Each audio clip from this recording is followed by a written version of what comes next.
Hello, I'm going to be showing you the teaching presentation that I did for the children at the Painted Turtle Camp. I made these little handouts and then I went over them with the kids. I handed them out to the littler ones and talked to their parents about it, and then I did a presentation for the teenagers. At first, I started off by asking them what they knew about seizures and first aid for seizures, and they were all very informative. They, have been dealing with their condition their whole lives, most of them, and they all knew what to do if they saw somebody had a seizure. I did ask if all their friends and family members and teachers knew what to do if they had a seizure, and they said not all of them did.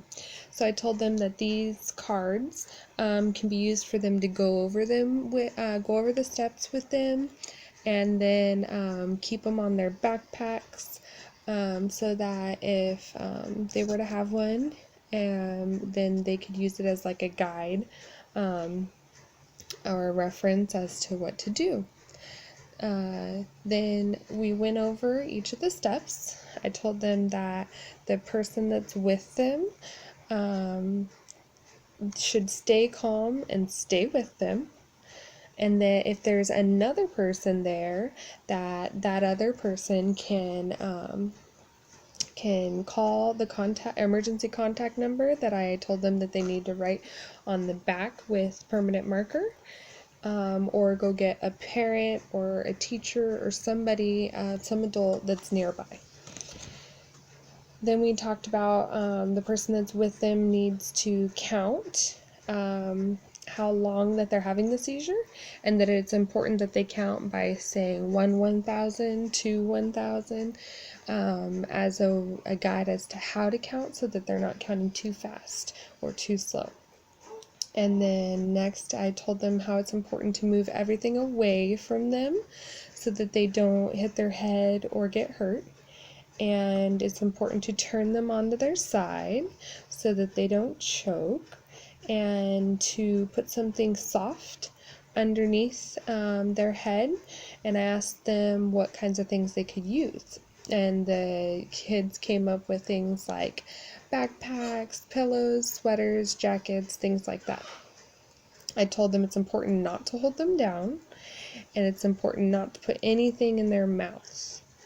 And then I told them that they need to watch the person's breathing, make sure that they're breathing and that they're not turning colors, because if they are doing those things, that they're not breathing, then that's an emergency and they'll have to call 911.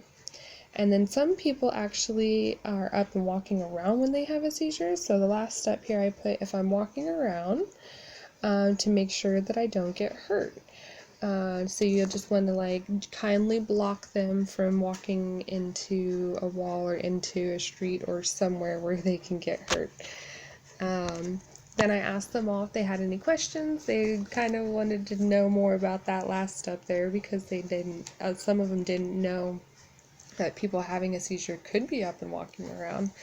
None of them there had that type of epilepsy. And then I asked if they had any more questions. We joked about that last one just a little bit. They thought it was funny.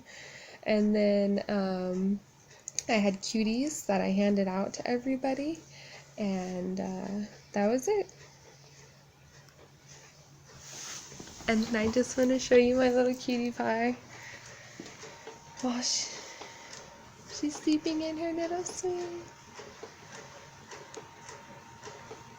That's my Miss Sophia. Thank you so much for everything for this class and everything that you've taught us. I had so much fun going to Painted Turtle Camp and going to the soup kitchen and the Alzheimer memory care unit. I really learned a lot as a nurse, and I really appreciate it. Thank you.